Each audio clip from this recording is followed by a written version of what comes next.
Hello everyone, this is Govind sir.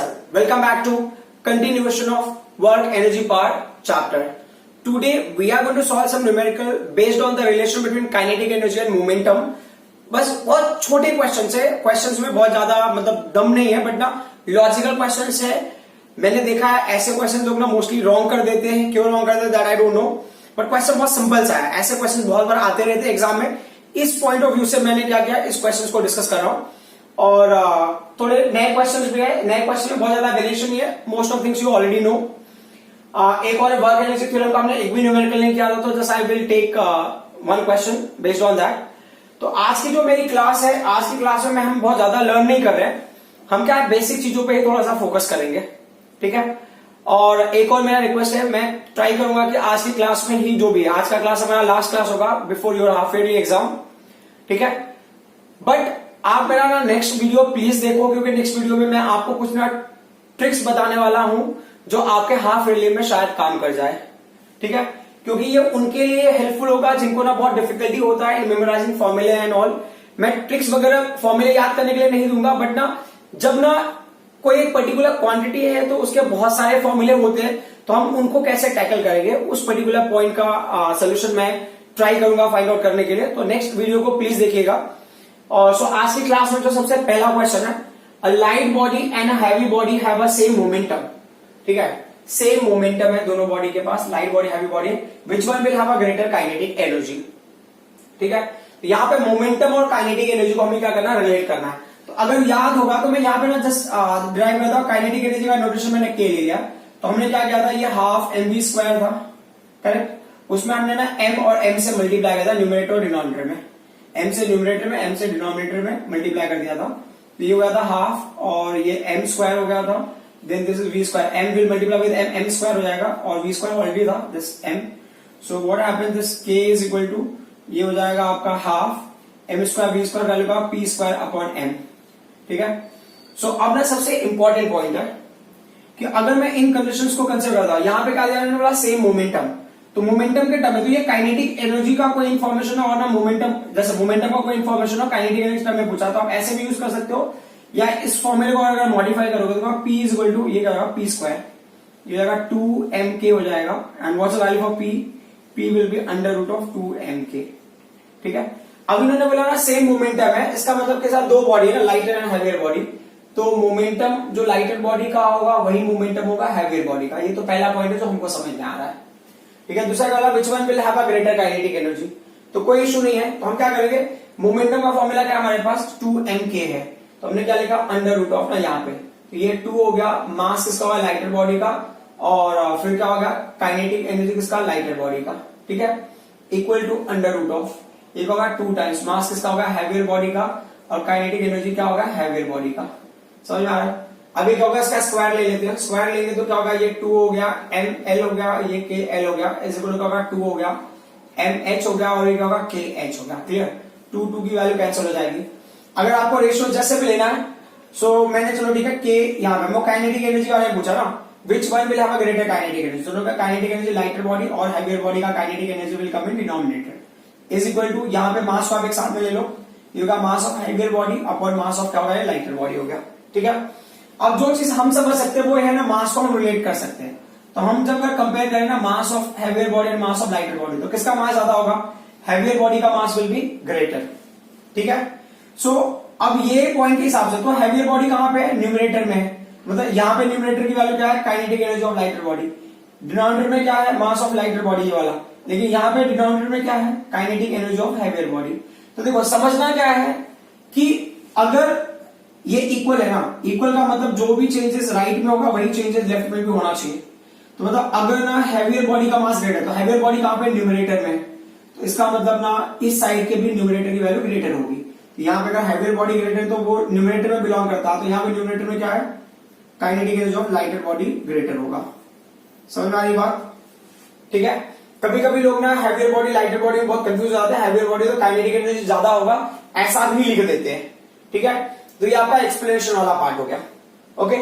अभी दूसरे question में देख लेते हैं. A light body and heavy body have a same kinetic energy. तो लाइट बॉडी हैवी बॉडी का सेम काइनेटिक एनर्जी, तो ये वाला कॉन्सेप्ट आप यूज कर सकते हो, बराबर है ये फॉर्मूला. तो चलो जो क्वेश्चन के हिसाब से उन्होंने क्या दिया है, कि काइनेटिक एनर्जी जो लाइट बॉडी का है, काइनेटिक एनर्जी जो हैवी बॉडी का क्या है, सेम है। ये आपका क्वेश्चन नंबर 1 है। अब वैसे तो यूज कर नहीं रहे हम लोग 1 2 को, लेकिन फिर भी लिख लेते हैं। तो ये क्या होगा, 1/2 हो गया। ठीक है, किसका मोमेंटम होगा, लाइटर बॉडी का। किसका मास होगा, momentum of lighter body raise to 2। किसका मास होगा, लाइटर बॉडी का मास यहाँ पे आ गया। ठीक है, और ये होगा हाफ हो गया। ये किसका होगा, मोमेंटम हैवियर बॉडी का होगा रेज टू 2 अपन क्या होगा, मास ऑफ हैवियर बॉडी। 1/2 तो कैंसिल हो जा रहा है। ठीक है, अब आपको क्या करना है, यहाँ पे देखो, तो ये हो गया PL² की वैल्यू अपन क्या होगा, ये PH²। Clear, is equal to क्या होगा, ये ML हो गया अपन क्या होगा, ये MH हो गया। तो अब रूल के हिसाब से देखो, तो अभी हैवियर लाइटर बॉडी को कंपेयर करो, तो यहाँ पे होगा मास ऑफ हैवियर बॉडी और मास ऑफ लाइटर बॉडी। किसका मास ज्यादा होगा, हैवियर बॉडी का मास ज्यादा होगा। Correct, that is automatically no. But यहाँ पे हैवियर बॉडी कहां पे है, हैवियर बॉडी है डिनोमिनेटर में। तो ये साइड में डिनोमिनेटर में क्या है, momentum of heavier body raise to 2। और यहाँ पे न्यूमरेटर में क्या है, तो ये देखो ML का है न्यूमरेटर में, तो न्यूमरेटर में क्या है लेफ्ट हैंड साइड में, ये होगा momentum of lighter body raise to 2। ठीक है, तो अब देखो यहाँ पे अगर डिनोमिनेटर ग्रेटर है तो यहाँ पे भी डिनोमिनेटर क्या होगा, ग्रेटर होगा। तो डिनोमिनेटर की वैल्यू यहाँ पे क्या ये है, तो ये ग्रेटर होगा। बट हमको क्या करना है, स्क्वायर की वैल्यू नहीं चाहिए, हमको कौन सी वैल्यू चाहिए, डायरेक्ट वैल्यू चाहिए। तो अब स्क्वायर रूट ले लो, तो इसका मतलब क्या होगा कि momentum of heavier body is greater than momentum of what, lighter body. ये पर्टिकुलर पॉइंट पे आपका डन। ठीक है, अब हम आ जाते हैं नेक्स्ट क्वेश्चन पे। सो नेक्स्ट क्वेश्चन है ना, ये रेशियो टाइप का क्वेश्चन है।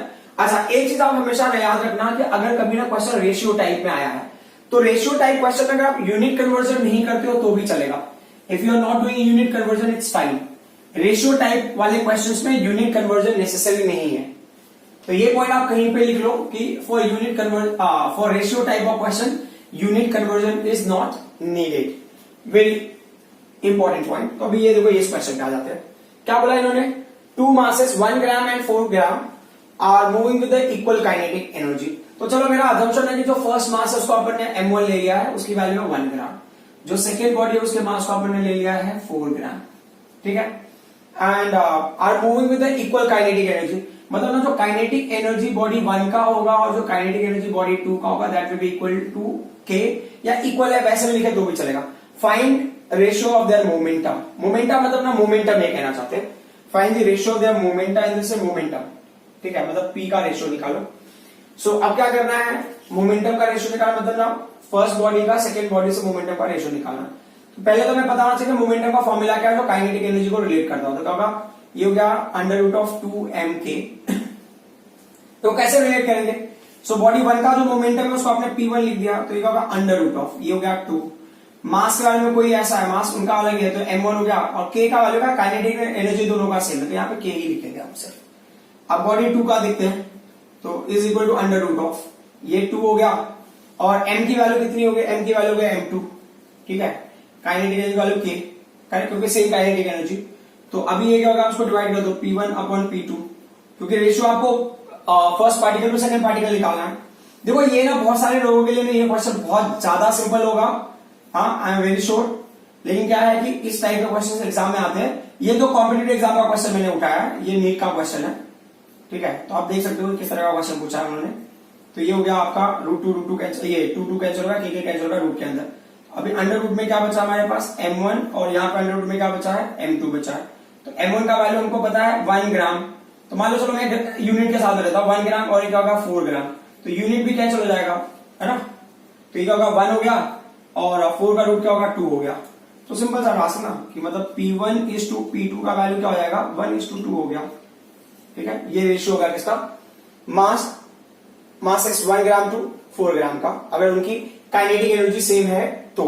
ठीक है, काइनेटिक एनर्जी सेम है तो आप वैसे भी कर सकते हैं, kinetic energy of mass 1 equal to kinetic energy of mass 2, जैसा हमने पिछले क्वेश्चन में किया था। पिछले क्वेश्चन में जैसा कि ऐसे वाले में, तो वो मेथड भी चलेगा, कोई इशू नहीं है। अब हम आ जाते हैं नेक्स्ट क्वेश्चन पे। तो जो नेक्स्ट क्वेश्चन है ये हमारा ना वर्क एनर्जी थ्योरम पे बेस्ड है, लेकिन थोड़ा सा इसमें वेरिएशन होगा और थोड़ी सी कॉन्सेप्चुअल चीजें हैं जो हमको अंडरस्टैंड करने की जरूरत है। देखो क्या होता है ना कि वर्क एनर्जी थ्योरम में जो हमने डिस्कस किया था उसके हिसाब से ना काइनेटिक एनर्जी इंक्रीज हो रहा है, और कंपल्सरी नहीं कि सिर्फ काइनेटिक एनर्जी इंक्रीज होगा तभी वर्क एनर्जी थ्योरम लगेगा। काइनेटिक एनर्जी अगर डिक्रीज हो रहा है तो भी वर्क एनर्जी थ्योरम अप्लीकेबल होगा। तो यहाँ पे क्या बोल रहे हैं, अ पार्टिकल ऑफ मास 100 ग्राम, एक पार्टिकल इसका मास 100 ग्राम है, तो यहाँ पे M की वैल्यू 100 ग्राम है, तो यहाँ पे अपने को यूनिट कन्वर्जन करने की जरूरत पड़ेगी। तो अभी 100 ग्राम को अगर हम केजी में कन्वर्ट करेंगे तो 100/1000, ये कैंसिलेशन होगा, तो वैल्यू कितना होगा 0.1 kg। Clear? Thrown vertically upward with the speed of 5 metre per second. तो assumption के हिसाब से ऐसे थ्रोन वर्टिकली अपवर्ड, मतलब u की वैल्यू कितनी होगी 5 मीटर पर सेकंड हो गया। फिर क्या बोल रहे हैं, what is the work done by the force of gravity during the time of particle goes up. मतलब जब तक पार्टिकल ऊपर जा रहा है, मतलब ना एकदम मैक्सिमम पहुंच गया, तो यहाँ पे फाइनल वेलोसिटी क्या हो जाएगा, 0 हो जाएगा। देखो ना, ये है ना यहाँ पे, जब ना काइनेटिक एनर्जी पॉजिटिव होगा, अगर ना ये वैल्यू आपका इंक्रीज हो रहा है, बट यहाँ पे वैल्यू डिक्रीज हो रहा है ना, as you are throwing it up, उसका जो है वेलोसिटी क्या हो रहा है, डिक्रीज हो रहा है, तो इसके लिए काइनेटिक एनर्जी यहाँ पे नेगेटिव आएगा। बट हमने वर्क एनर्जी थ्योरम के हिसाब से लर्न किया ना, so according to work energy theorem, मैं शॉर्ट टर्म में लिख दे रहा हूं, according to work energy theorem, क्या हमको पता है वर्क एनर्जी थ्योरम, तो अभी इक्वेशन उसका लिख लेते हैं। इक्वेशन में क्या है, इसका मतलब क्या होगा कि जो वर्क डन की वैल्यू होगी ना, या चलो ठीक है, ये W का वैल्यू जो होगा वो किसके इक्वल होगा, चेंज इन काइनेटिक एनर्जी के इक्वल होगा।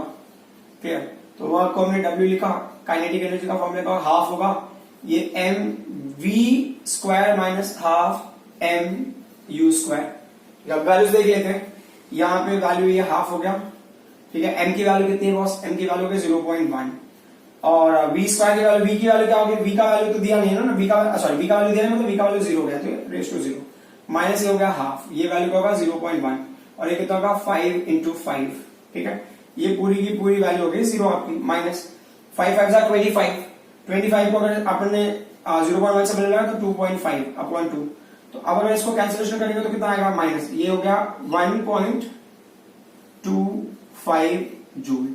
यहाँ पे नेगेटिव साइन क्या इंडिकेट करता है, यहाँ पे नेगेटिव साइन इंडिकेट करता है कि काइनेटिक एनर्जी इस केस में क्या हो रहा है, डिक्रीज हो रहा है, ठीक है। एक और पॉइंट है जो मैं मेंशन करना चाहता हूं, बिकॉज आई हैव सीन कि आपके क्लास का स्ट्रेंथ है 7 और 8, जो ना मैंने वीडियोस डाले हैं, तो उस वीडियोस पे 4 और 5 व्यूज आ रहे हैं, तो इसका मतलब क्या होगा कि ना many people are not watching those videos. मैं आज की क्लास यहाँ पे वाइंड अप करने का रीजन ये है, आई कैन टेक 1 और 2 मोर क्लासेस, क्योंकि ये कंप्लीटली चैप्टर को मैं जितना चाहूं उतना एक्सटेंड कर सकता हूं। यू मस्ट हैव सीन कि मैंने बाकी चैप्टर्स के वीडियोस कैसे बनाए हैं, ठीक है। So I can cover lots of things, but ना मैं नहीं चाहता हूं कि आपको डिफिकल्टी हो while preparing for half yearly exam, ठीक है। तो मैं उसमें आपको कोई ना प्रॉब्लम क्रिएट नहीं करना चाहता हूं। So it's my humble request, what ever videos I have made up till now, please do watch on time, क्योंकि आप देखो, I don't know whether you are going to write your paper by copying answers or you are writing your paper very honestly, but मेरा assumption है कि अगर आप honestly लिखोगे तो बेटर है, ठीक है।